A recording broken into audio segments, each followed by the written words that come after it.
¿Todo ¿Todo bien? en orden? Todo en orden. Ahí vamos. Bueno, primero, muchas gracias por darme la posibilidad de hacerte una entrevista. Placer. Y después, bueno, tuviste una carrera muy larga, te retiraste a los 30 años, después, bueno, jugaste en Vélez, jugaste en la Lazio, en el Udinense, en Boca, en América y en Racing. Primero, para arrancar, quería que cuentes quién sos, por ahí hay gente que por ahí no te conoce, y para presentarte. Bueno, soy Lucas Castromán, como dijiste bien, fui futbolista profesional durante casi 15 años de carrera. Dentro de esos años, la posibilidad de jugar en los mejores equipos del mundo prácticamente, porque la Lazio en ese momento era Chelsea de este entonces, campeonato europeo, el campeonato italiano en sí era el mejor campeonato del mundo, era la mejor liga. Bueno, después en Vélez, Boca, Racing, bien como dijiste, en el América de México, en el mejor club de México también. Así que bueno, tuve una carrera bastante corta porque me retiré a los 30 años, pero dando 16 para 17 años, creo que fue algo muy fugaz dentro del fútbol. Pero hice lo que quise, fue donde tuve ganas de jugar, donde no, me fui, así que bueno, todo lo que logré. No, eso te quería preguntar, porque debutaste con 16 años. En esa época, viste, no era algo normal. Era complejo, que me seguía a mí, tenía 18 y 19, que era el poroto cubero, pues Rolly Zárate y demás, chicos que bueno, el Gallego Méndez, pero ya con 20, 21, solían debutar chicos tan jóvenes y fuimos pioneros, ¿no? Esa camada, la de Aymar, la de Cuchu Cambiaso, Luciano Galetti, Mumo Peralta, Gaby Milito, bueno, estaba yo en el medio, Constanzo, Saja, muchísimos de esa camada que también pudimos lograr un título con la selección argentina sub-20, un sudamericano en Mar del Plata. Todos esos nombres estaban ahí, así que éramos todos jugadores profesionales de hacía más de un año. También algo distinto que no venía pasando en nuestro país. Y creo que fuimos la camada pionera que empezó a darle esta salida a toda esta generación que después vino. Sí, bueno, retrocediendo un poco, te quería preguntar cómo llegás a Vélez. Desde una prueba, porque vos sos de Luján. Yo soy de Luján, había dejado de jugar al fútbol, me había retirado, pongámosle entre 12 y 13 años, porque había terminado el colegio primario. A las escuelitas de fútbol, después de los 12 años acá, o vas a jugar a algún lugar como ya sea Luján, Flandria, o algún equipo que esté militando alguna primera división y entras en inferiores o quedabas afuera. Y bueno, yo como no quería quedarme acá a jugar, dije, bueno, me dedico directamente al estudio y arranqué mi primer año en el colegio industrial y apenas comienzo, estoy todo ese año, ese primer año en el colegio industrial y mirando el año, yo ya no jugaba, hace un año que no tocaba la pelota, no hacía más deporte. Viene Vélez, la octava y la novena de Vélez a jugar un partido amistoso, nos llaman, nos juntamos de nuevo el grupo que veníamos jugando, que habíamos jugado hace un año atrás y bueno, a partir de ahí ven esa práctica y me lleva a Salvador Calvanese, fue uno de los descubridores más grosos de Vélez, así que bueno, a partir de ahí empecé a hacer inferiores en el club con 13 años y bueno, hice 13, 14, 15 y a los 16 para 17 ya estaba en primera, no hice octava, novena y sexta división y antes de arrancar la quinta me había llamado Marcelo Bielsa a inicios del 97, inicio del 98 para quedarme en primera. Eso te quería preguntar. ¿Vos llegás a Vélez, te quedabas ahí en la pensión o te volvías a tu casa y ibas a entrenar? No, iba y venía todos los días viajaba, porque entrenábamos todos los días, hoy por ahí, nada, a veces los papás, yo tengo escuelas formativas, ¿no? Y entrenamos 2 veces y parece que es un montón, pero antes entrenábamos, bueno, también los que están en AFA entrenan todos los días y bueno, los fines de semana se juega, así que bueno, ya la carrera plena de futbolista la veía 13, 14 años, ya empezás a hacer una carrera en inferiores que bueno, deriva a ser el jugador de primera, así que bueno, nada, muy chico, muy joven, pero con toda la experiencia y las ganas. Iba y venía todos los días en tren o en colectivo, depende del día y el horario en que entrenábamos. Y después seguí estudiando. Me iba a colegio industrial, doble escolaridad, hasta que bueno, empecé en primera y en quinto año tuve que estar en ese momento y después, bueno, terminar mucho más adelante, ¿no? Pero bueno, gracias a Dios, ya apenas arranqué en primera, me hicieron el contrato y eso me dio la tranquilidad también de decir, bueno, voy a laburar de esto y quiero que sea lo más rápido, ganar la mayor cantidad de guita posible y retirarme lo antes posible. Porque yo también veía exfutbolistas y veía cómo terminaban, ¿no? Terminaban todos rengos, que no podían jugar con sus hijos, que sometían a operaciones por el trajín que tiene este deporte, algunos que no podían ni levantarse de la cama de los dolores. Entonces, con 40 años decía, bueno, no quiero pasar lo que pasaron todos estos muchachos y bueno, gracias a Dios, como te dije, ¿no? Fue una carrera rápida, fugaz y bueno, pude lograr todos los cometidos que tenía al inicio de esa ilusión. ¿Cómo te enterás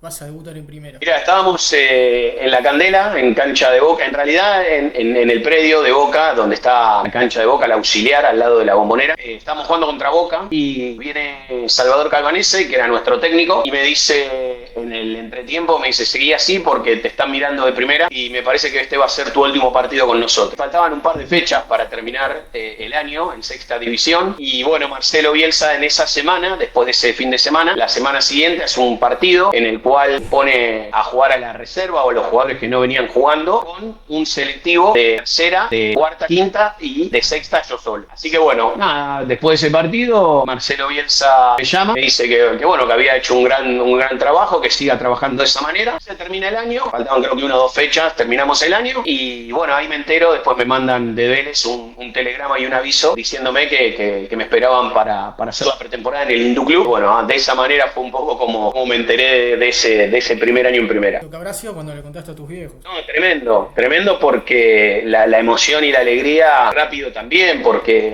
había chicos, por ejemplo, estaba Santi Ladino, Marcelito Bustamante, que después llegan a primera, un par de años después, 3 o 4 años después, pero bueno, ellos venían desde infantiles en Vélez, venían jugando de los 5 o 6 años, así que yo llegué con 13, 14 y a los 16 para 17 ya estaba militando en la primera división, entonces para mí, si bien fueron 3 años donde tuve todos los días viajes, donde me despertaba a las 4 de la mañana, tenía que tomar el colectivo 5 menos 20, llegaba a entrenar 7 y media de la mañana, a la 1 menos 20 me volvía a tomar el colectivo, llegaba a Luján, me iba al colegio y hasta las 11 y 20 de la noche, 11 menos 20, perdón, de la noche no salía. Fueron 3 años de muy rápidos, muy furiosos, pero bueno, se sufrieron porque estaba la expectativa de que estaba haciendo las cosas, pero que no estés en primera división hasta que no tengas un contrato, juegues mínimo 10, 12, 15 partidos, todo puede terminarse rápido. Así que bueno, fue un poco así enterarme, mis viejos felices, obviamente por el sueño no cumplir, pero ellos siempre con la vara alta, ¿no? Estudiar, no dejé de estudiar. Intentamos después, cuando estaba en primera, hablar con el colegio. Acá no es como ahora que hoy te dan la posibilidad, antes era mucho más estricto todo y me hacían quedar libre por las faltas, porque ya jugábamos copa y demás. Entonces se me hacía imposible cuando estaba en primera por las concentraciones de asistir al colegio y nada, tuve que dejar en ese quinto año y bueno, después de terminar, que me quedaba quinto y sexto, ¿no? Que poder terminar para también hacer la carrera de director técnico. Además entrás en un momento donde Vélez en el 94 venía de ser campeón del mundo. Sí, terrible, con toda la banda campeona del mundo, con jugadores de elite, mejor plantel que había en ese momento en nuestro país y con mucha presión porque Vélez tenía que seguir ganando. Habían traído a Marcelo para después del 96, creo que había sido la última coronación, 95-96 con Piazza, me parece, si no me equivoco. Después de eso Vélez no venía haciendo no se le venían dando los resultados y bueno, llega Marcelo Bielsa con un primer semestre complejo porque no anduvo bien y en ese segundo semestre donde también ingreso al plantel profesional y bueno, nada, hizo una mezcla de jugadores jóvenes con jugadores de elite que venían ganando todo y tuvimos la posibilidad de hacer uno de los mejores torneos de la historia de Vélez, ¿no? Es que además fue todo muy rápido porque debutás en el 97 y en el 98 salen campeón. Sí, fue todo de golpe. Porque mi primer torneo es el que salimos campeones, el primer torneo que hago profesionalmente. Si bien había entrado a fines del 97 en reserva, fui al banco de primera, pero bueno, realmente mi debut lo hago en ese torneo 98, en el cual juego casi todos los partidos, en el cual puedo convertir 2 goles, en el cual hago mi primer gol en primera, en la cuarta fecha a Boca, en la Bombonera. ¿Te acordás ese gol? No, tremendo. Un partido que ya había tirado un tiro desde afuera y Mondragón me había sacado una pelota increíble. Nada, la había descolgado. Y bueno, después llega un tiro de esquina en la cual un rebote, el rifle creo que la mete, el rifle Pandolfi de la línea, la saca para atrás. Cuando la veo venir afuera del área, yo estaba en el rebote. Nada, se me tira Martín Palermo de cabeza como para tapar el tiro y la pelota pasa entre medio de todas las piernas y se mete, fue un gol muy parecido a otro que después hice en Lazio, que también fueron goles que me marcaron, ¿no? Goles importantes. Hacía rato no se le ganaba a Boca en la Bombonera porque ese partido era complicado contra el Dream Team de Boca, donde estaban Cani, bueno, jugadores de elite, así que Manteca Martínez, Márcico, nada, jugadores que venían con Boca a pleno y bueno, tuvimos la posibilidad de ganar ese partido y después empezar a coronarnos para ganar el torneo. Eso te quería preguntar, ¿qué tenía Severes? Yo creo que tenía la mezcla justa, ¿no? La mezcla justa de de jugadores con hambre que recién ingresábamos y la calidad y la espalda de esos jugadores que tenés que tener cuando los momentos son un poco más delicados o necesitas depositar un poco de presión en la espalda de ellos. Así que nosotros jugábamos libres y los más grandes se comían la carga de por ahí, si teníamos que empatar un partido, hacerse cargo de la prensa, de las repercusiones. Recuerdo que por ahí había muchos que estaban en selección, como el caso de Cristian Bacedas. Jugaba y era titular en la selección con Pasarela y venía a ver y jugaba yo en su lugar. Fue algo muy, muy loco que me tocó vivir también y que me hizo crecer muchísimo, la verdad, porque estar rodeado de grandes jugadores que han ganado finales y que han salido campeones del mundo son cosas muy importantes de las cuales aprender. Y de Marcelo Bielsa, obviamente, lo mejor, un técnico el cual no titubeaba. Para él era lo mismo Lucas Castromán, que arrancaba hacía nada, que el mejor arquero del mundo en ese momento, José Luis Chilaver. Entonces creo que eso también, ¿no? Marcelo hizo que el grupo funcionase muy bien, no solo dentro del campo de juego, sino también fuera. Pero además qué importante eso que decís, lo de las cargas y la disposición de los jugadores, porque vos debutás a los 16 años y la contención psicológica puede ser muy fuerte, pero como vos contás, como era el grupo, debió haberte, ¿cómo se dice? Abierto las puertas de una manera. Sí, me sacó la mochila, o sea, claro, no teníamos mochila, o sea, la mochila la tenían los más grandes y ellos te lo hacían saber. Entonces lo único que decían es, bueno, ustedes jueguen, corran, diviértanse, hagan lo que vienen haciendo, como lo decía Marcelo también, por algo estás acá, si te llamé tenés que hacer exactamente lo mismo que hacías en las divisiones inferiores, pero bueno, con el orden que amerita un profesional. Y uno fue aprendiendo y de los errores también obviamente aprendemos, pero creo que ese grupo asumía, ¿no?, todos esos jugadores responsables y ya con muchos partidos y títulos en primera, respondían por todo lo malo o lo negativo, y nosotros nos dedicábamos a divertirnos, a jugar, a pasarla bien y a disfrutar de esos primeros pasos en primera división. Después, cuando vuelvo en 2005, me tocó ser ese jugador experimentado que por ahí tuvo que hacerse cargo y ponerse la mochila para alivianar con Gutiérrez, Marcelito Bravo, Altanito Gracián, a Darío Campo y a todos esos jugadores que tuvo Vélez y que también sacó y que fueron grandes figuras después, no solamente en Vélez, ¿no?, sino que también por paso por selección y demás. También después Tocali te convoca en el sub-20. Sí, Tocali con Peckerman, estábamos ahí en el Sudamericano. La mayoría teníamos 17 años y jugábamos todos. Perdón, ¿cómo te enterás de eso?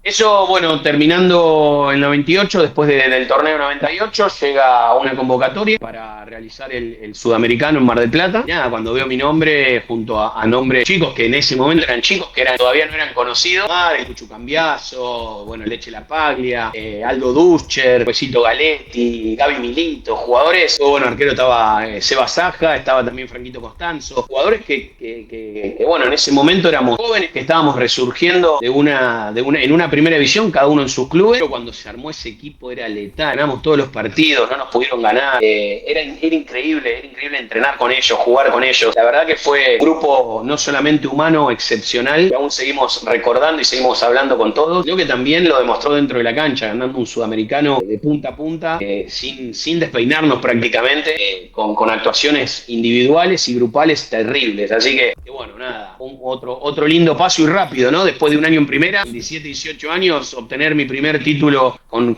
un seleccionado sudamericano, un sub-20, la verdad que fue algo increíble también para mí. ¿Algún jugador que te haya sorprendido dentro de la cancha? Y de esos todos. Bueno, Aymar era algo increíble, Aymar, que aparte jugaba él más por izquierda, yo por derecha, entonces a veces jugábamos juntos y a veces cuando jugábamos en contra era terrible. Pablito, yo creo que Messi no es ningún boludo, si lo tuvo de ídolo a Pablo Aymar, creo que por algo fue, ¿no? Pablito estaba en una baldosa de 0 a 100 en nada, te quebraba la cintura, vos ibas a buscarla para un lado, salía para el otro, y vos lo veías y era chiquitito, era flaquito. Pues este pibe como nada, una potencia, una calidad, una visión de juego increíble. Así que para mí de los que más me sorprendió fue él, ¿no, Pablito? Porque no solamente en el juego, sino después en lo humano. La verdad que es un pibe que hoy sigue siendo ese humilde, sigue teniendo los pies sobre la tierra, hoy pudiendo, o sea, hacer lo que quiera porque juega al frente y siendo el ídolo del mejor del mundo, yo creo que no entrarías por ningún lado. Y el tipo, sin embargo, sigue con su humildad, sigue demostrando que es un gran tipo, una gran persona. Y bueno, después te vas a la Lazio de Vélez. ¿Cómo se da el pase? Mirá, estaba haciendo la pretemporada, estábamos en Necochea con Tavares, recién había llegado Tavares de técnico, y me llaman de un día para el otro, de la nada, me dicen, mirá, está la posibilidad de que te vayas a la Lazio, se hace el pase, se hace entre hoy y mañana. Nada, yo empecé a googlear Lazio, a ver dónde estaba, y la verdad es que ese momento no es como hoy, que tenés al alcance de la mano, que tenés todo, nada, a cualquier lado y te salta toda la información, o podés ver hasta los partidos vivos. En ese momento la Lazio no la pasaba mucho, y bueno, nada, sabía que era el último campeón de Italia, que iba a defender el Scudetto, Scudetto, que iba a jugar Champions League, que iba a jugar Copa Italia, Copa UEFA, y cuando empecé a ver nombres dije, no puede ser, no puede ser que me toque esto. No puede ser que yo nada, increíble, porque llegar ahí, Cholo Simeone, Verón, Crespo, Nesta, Kairovic, Stankovic, Peruzzi, Salas, Nedved, nada, increíble, jugadores que vos decís, a ver cuál es el menos malo de todo esto, Fernando Couto, eran todos capitanes de sus selecciones, apenas llegué cada vez que se iban a la selección desaparecían todos y quedamos 5 entrenando ahí nada más, y después hasta me tocó a mí un momento, también un paso por la selección, así que me iba también con ellos, ¿no? Fue algo increíble que viví 4 años de mi vida a pleno, en un gran equipo, en una gran ciudad, con gente divina, maravillosa, que hoy sigo viendo, sigo recordando y cada vez que me toca volver a la Roma, a Italia, nada, me siento como en mi casa, la verdad me hacen sentir como en casa. Tengo amistades, tengo gente conocida, fui el año pasado y volví a entrar al club, a saludar a toda la gente, me llamaron, estuve en la radio oficial del club, hicieron un cambio increíble, he crecido muchísimo, así que bueno, nada, feliz porque soy parte de esa historia también, ¿no? Y eso es el legado más lindo que un futbolista puede tener, dejar una huella por donde estuvo. Y con el tema de la cultura y el idioma, ¿al principio te costaba? Difícil porque nada, nosotros acá por ahí 9, 10 de la noche estábamos cenando y allá 7 de la tarde, a las 8 te cerraba un restaurante y no podías comer más. Entonces sí, costó un poco acostumbrarme a eso. Y el tema del idioma, los primeros 2 meses zafé porque me traducían todo. Y el tercer mes me dijo el Cholo, Verón, flaco, listo, arrancá porque si no somos traductores tuyos, nos vas a tener que garpar, si no. Así que bueno, y nada, empecé primero con una profesora, vino 2 clases. A la segunda clase le dije, señora, por favor, le pido no venga más, no voy a aprender. Y me dice, no, pero el club me está pagando, tengo que venir por lo menos 6 meses hasta que vos puedas dar una conferencia en italiano. Digo, usted no se preocupe, yo mi primer conferencia la voy a dar en italiano. No, pero si yo no vengo, ¿cómo vas a hacer? Digo, usted quédese tranquila, el club le va a seguir pagando, vamos a decir que bien, pero la verdad no voy a aprender de esta manera. Así que bueno, aprendí a los golpes, preguntando cómo se decía, en la fonética, tratando de copiar. Y bueno, me fue bastante bien porque me felicitó la profesora después de esos 6, 7 meses cuando me escuchó en mi primera conferencia en italiano, así que la verdad que la hice quedar bien a ella y bueno, también pude aprender un idioma tan lindo que es el italiano, ¿no? Qué locura eso, porque, viste, también ahora cuando se van afuera en los clubes, viste, también está esto de que tienen que aprender el idioma, el inglés. Está bueno, mirá, yo la verdad que es como todo, a veces uno cuando no tiene la necesidad o no está apurado o no tiene, es como que te relajás, entonces como me traducían y como nada, avanti dietro, sinistra y destra, adelante atrás, derecha izquierda derecha, listo, era uomo, si venía algún hombre alguno a comerte la espalda, eran 7, 8, 10 palabras que ya las sabía por el juego, entonces yo ya estaba tranquilo, en mi casa tenía el diccionario, porque ni siquiera traductores sabía en ese momento. Hoy con los auriculares o con un anteojito ya escuchás y te traduce todo, entonces, pero en ese momento era o aprendés. Y la verdad que fue la única manera. Y inglés creo que me va a pasar lo mismo. Inglés hasta que no en Estados Unidos o en Inglaterra o en algún país que hablen solamente el idioma, no lo voy a aprender nunca. Intenté 3, 4, 5 veces con las profesores y dije, no, discúlpenme, pero no es para mí. No es para mí, de esta manera no voy a aprender. Tengo mucha facilidad al copiar o al escuchar de escucha, pero con la lectura se me complica ahí bastante. Roberto Mancini, ¿no era el técnico de la Lazio? Sí, el último que tuve fue Roberto Mancini. Llegué con Dino Zoff. Dino Zoff fue el primer técnico que tuve, el legendario arquero de Italia, creo que tenía el récord hasta que ahora se lo sacó Buffon con la selección. Era el arquero que más grande y que más partidos tenía en la selección italiana. Y creo que Gigi Buffon se lo sacó al récord ese. Sí, no están por ahí, pero tenía entendido que no sé si en la selección, pero sí por edad, creo que Buffon le ganó. Creo que había jugado más de 40, 42 años en Oso, y hasta un mundial jugó así de grande. Y después vino Buffon y le sacó ese récord. Pero fue el primer técnico que tuve. En realidad a mí me llama Eriksson para la Lazio y cuando llego lo habían echado el partido anterior, así que imagínate, llegaba con técnico nuevo, no entendía nada, fue todo para mí una bomba de tiempo, pero bueno, al poco tiempo pude entrar a jugar, nos utilizaba Karel Poborski en ese momento, y a mí constantemente jugaba uno, salía otro, medio tiempo cada uno o 50 minutos cada uno, así que bueno, nada, al tener tantas competencias también, tuvimos varios partidos y nada, no fue bien porque éramos de características muy similares en cuanto al juego. Yo era por ahí un poquito más de potencia, él corría más, él era más atlético, pero después en definitiva jugábamos muy similares y bueno, no se notaba ese cambio, ¿no? O si había que dar alguna impronta más de presión y de juego estaba yo, y si por ahí un poco más de marca estaba él, pero éramos dos jugadores muy similares que rendimos muy bien en ese momento, ¿no? Y te tocó que, por ejemplo, te cambien de la posición que venías jugando? Sí, después más adelante, con Spalletti en Udine, cuando fui a Udinese, Mr. Spalletti me dijo, vos no sos más un volante de todo el recorrido, de toda la cancha. Vos para mí sos un segunda punta, un media punta, un segunda punta, un extremo derecho. En ese momento no se reconocía como un extremo.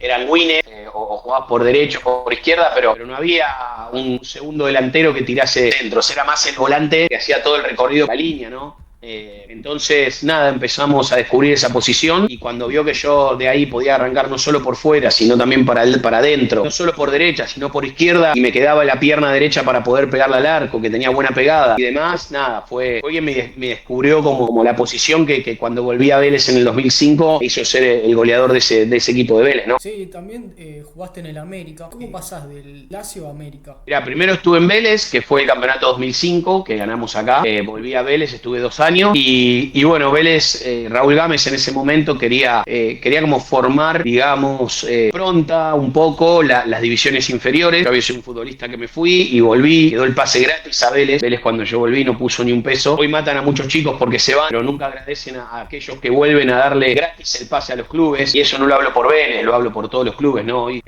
cuando uno se va a buscar dinero y a crecer económicamente y en su carrera, sos un traidor, pero cuando después querés volver o te cierran las puertas, nadie dice nada, o cuando el club te echa, nadie dice nada tampoco. Entonces creo que la gente entienda también un poco que esto es un trabajo para nosotros, esto es un trabajo para los futbolistas, que cuando los clubes te cierran la puerta y te echan, no te dan 2 pesos con 50, o sea, te fuiste, terminó tu carrera y no piensan ni en vos ni en tu familia. Por ende, hoy creo que los futbolistas están mucho más avivados en ese sentido, los representantes se animan también mucho más, y hoy las leyes te amparan un poco más también para poder hacer eso. Antes vos no podías irte del club sin que el club recibiera algo. Hoy tenés la potestad de poder irte cuando se te termina el contrato, si no querés renovar. Antes sí o sí tenías que renovar para poder irte. Entonces, la verdad que está muy bueno porque cuida un poco más al futbolista, que en definitiva somos los que le damos el dinero a los clubes, ¿no? Porque los clubes sin los futbolistas no tendrían ni siquiera vóley, básquet, ni natación, ni una pileta llena. Esa es la verdad. Lastimosamente, porque realmente hoy los clubes tendrían que, ya con la parte societaria y con el dinero que entra de los socios, tendría que mantenerse bastante, pero la realidad muestra lo contrario. Si el fútbol no va bien, la primera división de un club no va bien, nada, el resto de las disciplinas se caen a pedazos porque generan gastos y no ganancias. Así que bueno, nada, de ahí me fui a la América, estuve 6 meses, 7 casi, no me pude acostumbrar. Ah, eso te quería preguntar. Sí, no, la altura, la gente en sí, era la prensa, era todo muy, muy raro. Yo me había divorciado, estaba con mi nene muy chiquito, me fue a ver 6 días nada más en esos 6 meses, y la verdad él tenía 2 años y no aguanté, necesitaba verlo, sabía que quizás podía ganar más dinero en ese momento, pero que hoy ya con 20, Luca, el más grande, podía recriminarme algo que no estuve en ese momento. Entonces creo que hice muy bien en emprender la vuelta y bueno, ahí ya vuelvo a Boca, ¿no? Ahí en el América, ¿compartiste con algún argentino, con algún...? Sí, estaba el Pocho Insúa y estaba, bueno, el uruguayo Rodrigo López. Después estaba Chava Cabañas, que después le pegan el tiro en el boliche, ese clásico jugador paraguayo. Apenas me voy yo, al mes me entero de esta noticia que pasa ahí. Bueno, estaba con Memo Ochoa también, eterno arquero de la selección mexicana, jugadores roja, de elite, el chileno, ¿no? De elite, que cada uno también militaba en sus selecciones nacionales y en un equipo donde bueno, era el equipo más importante de México, ¿no? El América, como lo sigue siendo las Águilas. Así que bueno, la experiencia fue linda, pero lamentablemente no quise seguir mi contrato ahí por una cuestión más que nada de familiar, ¿no? Quise volver, quise estar cerca de mi hijo en ese momento y bueno, nada, después las cuestiones son esas básicamente, después se pueden hablar un montón de cosas, pero en definitiva me senté con el director deportivo del América, John de Luisa, y le expliqué, mirá John, puedo estar acá, me quedo los 3 años, pero no vas a tener a un futbolista pleno con su cabeza metida en el fútbol, porque la verdad no estoy bien, obviamente cobro a donde estoy y me voy. Así que bueno, así fue, se portaron también bien en ese momento, por lo menos conmigo, para abrirme las puertas y bueno, ahí ellos hacen mi traspaso a Boca, ¿no? Bueno, pero además también, imagínate el recorrido que hiciste ahí, que no te sentías cómodo y todo, que volvés a Boca y después ganás la Recopa Sudamericana. Sí, ganamos el torneo y la Recopa, exactamente. Con un Boca 2008. Que venía de ganarle al Real Madrid. Exactamente. La verdad que bueno, pica a Boca, había firmado por 6 meses nada más mi primer contrato, después Pedro Pompilio me llama para renovar, así que renuevo, y después bueno, ¿no? La triste noticia que también nos tocó vivir dentro, que con el fallecimiento de Pedro, también me tocó vivir ese momento crítico, no solamente de su familia, sino también del club, una gran pérdida, una gran persona, un gran dirigente, Pedro de palabra. No hay muchos en el fútbol de palabra, un tipo que me llamó por teléfono, me dice, mira, yo soy esto, te vamos a dar esto, vení para acá. Y cuando llegué era todo como él había dicho, ¿no? Así que, bueno, vuelvo a recalcar, no había tipos o dirigentes de ese calibre y no sé si los hay hoy. Así que bueno, nada, después de Boca, mi paso por Racing, así que llegando ahí a la academia, en el peor momento del club, después del sillazo ahí a Lalín, todo el quilombo que había en general en el club, club devastado totalmente, no teníamos para ducharnos, no había ducha, había agua fría, había un jacuzzi, pero no, se habían rodado el motor, así que bueno, llegamos a un Racing, había empatado con Belgrano de Córdoba y que se había quedado en primera porque era de primera, eran esos torneos que hacían ese desempate para ver quién seguía y quién no, nada.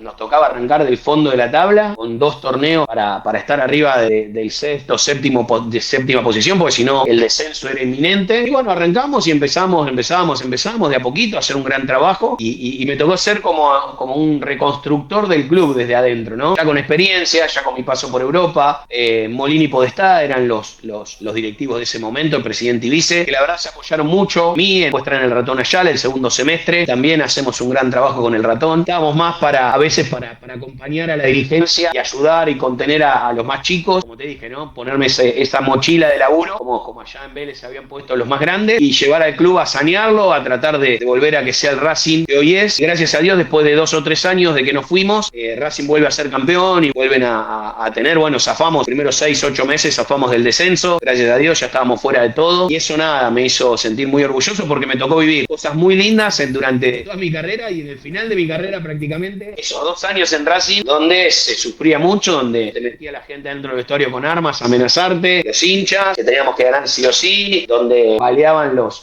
bancos de suplentes, remarcaban las balas, como diciendo, si no ganan el domingo, una de estas es para cada uno de ustedes. Escrito, así que bueno, bancando todo ese momento crítico, que solo los que estuvimos en ese momento lo podemos saber, ¿no? Pepe Chatruc, bueno, Campagnolo, Campanita ahí también, Pablito Lubercio, Claudio Jacob, ¿no? Jugadores que después, los Zuculini, que después empezaron también, eran más chicos y empezaron a surgir y hoy son, están laburando dentro del club y sigue, Brunito sigue jugando, la verdad que gente de 10 y gente hermosa que uno también va conociendo en la vida, que bueno, le tocaron hacer esas primeras armas, ¿no? Entonces hoy vos lo ves atrás de un club y decís qué bueno que esté esta gente que ya supo dónde está la caca, dónde está la mierda y dónde no hay que ir nunca más, así que está bueno eso también para dejar un poco tranquila a la gente de Racing. Sí, es verdad, está bueno eso que contás, porque de todo el recorrido sale algo bueno por lo menos. Siempre hay que encontrar las partes positivas cuando por ahí no te tocaba jugar, como me ha pasado en Boca, que no tuve la posibilidad de jugar mucho. Hablé con Carlos Isquia, le dije, Carlos, quédate tranquilo, si a vos te arman el equipo, yo me voy a la reserva, estaba el Chueco Alves, en ese momento yo te paso jugadores, yo sé que vos sos el técnico, me pediste para Boca, porque Carlos me pidió siempre quiso que juegue para él, cuando yo volvía de pretemporada de Lazio y estaba él en Vélez dirigiendo Vélez y me permitía entrenar ahí, me decía, un día te quiero dirigir, un día va a llegar el momento que te voy a dirigir, y bueno, tuvo la posibilidad de dirigirme en ese Boca, que lamentablemente después no pudo hacerme jugar mucho, por cuestiones políticas que eran ajenas a él, obviamente, lamentablemente, y bueno, nada, pero entre nosotros nos entendimos mucho, yo nunca salí a hablar nada, él tampoco, y la verdad que esos códigos los sigo respetando, así que bueno, me fui a jugar a la reserva en los últimos 2 meses, con la reserva de Boca, y a sacar jugadores y a mostrarle a Carlos, decir, che, mirá, está este pibe, subí a este otro. Ahí en la reserva de Boca que hoy está... Bueno, Luis Ibáñez, que estaba en reserva, que después jugó en primera y después, bueno, hizo su carrera afuera, creo que está ahora no recuerdo bien, pero está por algún lugar de Europa y que sigue jugando, pero bueno, con el Pochi Chávez también, que también estaba ahí, que se retiró, dirigió y ahora volvió a jugar, me parece. Pochi, un personaje hermoso también, que lo llevaba y lo traía porque era Pochi de José Cepaz y Luisito Ibáñez ahí de Moreno, que bueno, nada, jugadores que van quedando en la memoria, que uno, nada, se siguen acordando de uno, a veces me llaman, me reconocen, che, te agradezco, las veces que me trajiste, que me llevaste, cómo te metías en las calles a todas poseadas y me dejabas en mi casa, y después te tenías que ir hasta Luján, nada, cosas que uno hizo aparte del fútbol, porque son somos seres humanos, no es que a veces parece que somos máquinas, jugamos un partido de fútbol y después nos apagan, nos desactivan y nos vuelven a activar, y que tenemos que ser perfectos. Y tenemos nuestros errores, nuestros aciertos, nuestras virtudes, pero también muchos errores para poder lograr la perfección, ¿no? que tratamos dentro de la cancha como futbolistas. Y bueno, hoy en mi paso como técnico, o como dirigente, o como nada, como lo que fuera a hacer de acá al día de mañana, hasta como papá. Como papá nos tenemos que equivocar muchas veces para poder, ojalá la menos posible, porque cuando te equivocas como papá son dolores muy inmensos para nuestros hijos, pero bueno, es esto, la vida es prueba y error, aprendemos de nuestros errores y para eso estamos, ¿no? Creo que el que no comete errores es porque no prueba. Para mí el que no comete errores está muerto, o sea, no tiene latidos.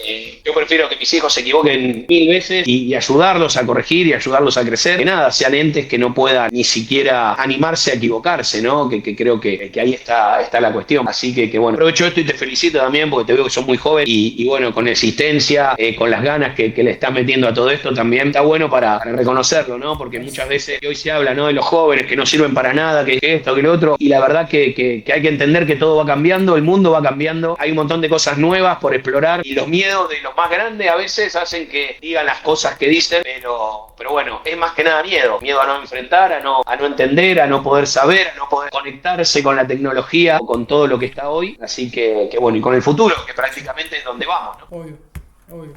Y si tuvieras que ponerle un título a tu carrera, vas a sacar un libro y tenés que ponerle un título. Qué bueno, la verdad que no se me ocurre ahora, pero yo creo que lo justo y necesario le pondría. Porque fue una carrera, como te dije, no más de 14, 15 años, fue justa y necesaria para poder cambiar mi calidad de vida en cuanto a lo económico, mi calidad social, mi calidad humana, porque me hizo crecer muchísimo, pero si seguía vinculado quizás después iba a perder un montón de eso que había ganado. El fútbol es algo hermoso, es prácticamente un deporte increíble. Creo que está lleno de mierda, lamentablemente. Mucha guita al manejarse mucho dinero, es como la política, ¿no? La política para mí es algo increíble, es hermosa, pero mal utilizada podés hacer desastre, podés gente terminar muy mal. Y en el fútbol pasa lo mismo. Tengo compañeros y ex colegas que la están pasando muy mal. A veces jugamos ahora con el fútbol senior simplemente para juntarnos y por ahí para que puedan comer con nosotros un par de chicos que la están pasando realmente mal y distraerse y salir de los quilombos que tienen, porque muchos no se pudieron ir, porque no pudieron hacer la diferencia económica, porque han terminado mal, han hecho un negocio que por ahí se han aprovechado de ellos, y bueno,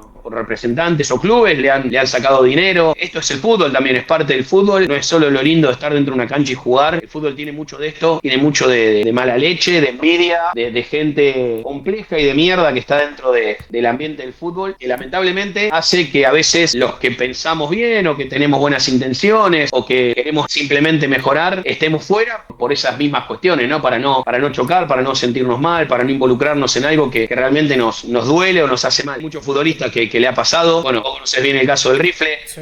Fer es un tipo que le pasó algo parecido a mí, o a mí en realidad me pasó algo muy parecido a él porque él dejó antes que yo, pero si es el tipo que agarraba una pelota y hacía magia, hacía lo que quería con una pelota, podía jugar hasta los 50 años porque en su parsimonia, en su manera de jugar, en su calidad de juego, podría haber jugado hasta los 45 años tranquilamente, pero era un tipo sensible que le hacía mal todo lo que rodeaba el fútbol y dijo, listo, hasta acá llegué, me sirvió. Entonces para mí lo justo y necesario fue mi carrera para poder ser una persona conocida, tener mis contactos, poder aprender del fútbol, poder tener mis títulos, poder tener mi dinero y poder formar la familia que formé, nada más. Después no necesito el reconocimiento constante, no necesito estar en las pantallas todo el tiempo. Me llaman un montón de periodistas y hago pocas notas, quizás de 20 o 30 que me llaman, haré 2 o 3. La verdad que bueno, nada, elijo, trato de estar, obviamente, porque sé que el laburo del periodista cuenta y me gusta también complacerlos y ojalá, bueno, siempre salgan buenas notas porque aparte del fútbol,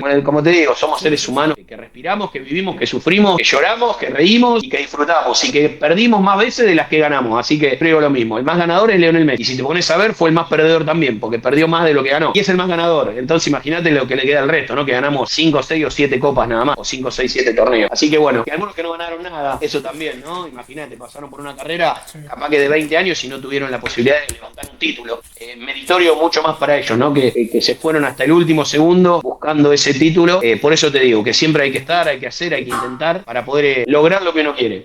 Sí, Bueno, eso también justo que remarcabas que está bueno, que no todos los jugadores que vos lo ves adentro de la cancha son millonarios. No, totalmente. Bueno, y hoy a veces los primeros contratos estamos hablando de 1 millón de pesos, 800, 900. Después tenés, sí, obviamente los jugadores que al club les interesa y que el club sabe que le va a sacar provecho, obviamente te llaman y te hacen un buen contrato, pero me pasaba a mí, cuando a mí me agarró Raúl Gámez, me hizo firmar por 3 años, escalonado, en dólares, porque sabía que en algún punto iba a poder recuperarla. Y bien que lo pensó y bien que lo hizo, porque así fue. Fui y soy uno de los jugadores de Vélez que no solamente obtuvieron una gran cantidad de guita, 16 millones de euros por mi primer pase, sino que también 6 millones de euros por mi segundo pase. O sea, yo volví al club gratis y me volvieron a vender casi 20, 22 millones de dólares o euros en 2 ventas, que muy pocas veces sucedió, y más dentro del club. Entonces creo que bueno, nada, es un poco eso, ¿no? ¿Y hoy qué estás haciendo de tu vida? Hoy tengo escuelas formativas, no competimos, solamente generamos vínculos, trabajamos con chicos que tienen Asperger, Tourette, bueno, tienen TDA, TDAH, TGD, distintos tipos de trastornos, y tratamos de ser los verdaderos inclusores, ¿no? La verdadera inclusión es darles el lugar, que estén, que pertenezcan, y realmente funciona, porque nos funciona bárbaro. Hace más de 11 años que trabajamos de esta manera, con herramientas socioculturales, con nuestro corazón, con nuestra alma, con nuestro apoyo, poniéndole oído, escuchando a la familia, dándole lugar a todos estos chicos. Y es increíble cómo el tabú lo tenemos los más grandes, ¿no? Porque vos ves en el ámbito de los chicos, y los chicos, a cualquier chico con cualquier condición, lo adoptan y lo toman en nada, en 2 segundos, y se acoplan a ellos, y los chicos se acoplan al resto del grupo con una sencillez y una calidad increíble, y no sabes los avances que se generan. Es increíble, nos pone muy felices y orgullosos de escuchar a los papás, sacarlos de las terapias después de 3 4 años que no tenían mucho avance, si bien tienen que hacer las terapias, y obviamente no estoy diciendo que no sirven, por favor, al contrario, todo sirve, pero creo que el fútbol y darles espacio a los chicos fue algo que bueno, nada, empezamos a darnos cuenta que la verdadera inclusión está ahí, no de la boca para afuera como la ponen todos, no, yo soy inclusivo, yo hablo con la yo hago esto, no, viste, todas esas cosas es ponerte un cartel como diciendo, flaco, estás excluido de todos lados. La inclusión es simple, la inclusión es ponerse en el lugar del otro, tener la mirada del otro, enfrentarse a todas las problemáticas que se van a suscitar, porque no va a ser una práctica que vos digas, uy, son todos Messi, pero realmente salen prácticas donde los padres terminan aplaudiendo, donde los chicos se van con una sonrisa, y eso para mí ya gané el cielo. O sea, son cosas que van más allá. Y después los que quieren competir y los que quieren jugar y los que, bueno, a los 10 años más o menos, donde empiezan a darse cuenta que les gusta la competencia y que van a poder empezar a trabajar de esto, o que quieren ser futbolistas, también le damos la posibilidad de que, bueno, que vayan a clubes y puedan tener esa chance. Es más, hay un chico que está, el año pasado lo llamaron para Vélez, y bueno, está en las infantiles de Vélez, y para nosotros también es un orgullo, ¿no? Poder que venga un club como Vélez y que lleven uno de nuestros chicos a que siga creciendo en su institución, y después que ese chico quiera seguir viniendo a mi escuela, eso también tiene doble mérito, ¿no? Porque los papás cansados dicen, bueno, tenés que dejar un lugar u otro, porque también está compitiendo acá en Luján en otra escuela, y le dijeron, bueno, como nosotros no competimos ni nada, bueno, dejá la escuela de Lucas. Y le dicen, no, la escuela de Lucas no se deja. O sea, la verdad que para mí también eso es un orgullo, ¿no? Es algo muy lindo que te están comparando con clubes de primera división, clubes grosos como Vélez, y sin competir ni siquiera nosotros. Así que creo que eso hace que nuestro laburo lo estamos haciendo muy bien, y bueno, vamos por ese camino. Ojalá podamos seguir así. Hoy tenemos profes que fueron alumnos nuestros, así que eso también a nosotros nos da un plus extra, porque lo ves trabajar y dijiste, va, loco, como en 11, 12 años vive puede absorber tanto, y puede tener la capacidad después, sin siquiera hacer un curso de profe, está estudiando hoy kinesiología, hoy ser un gran profe.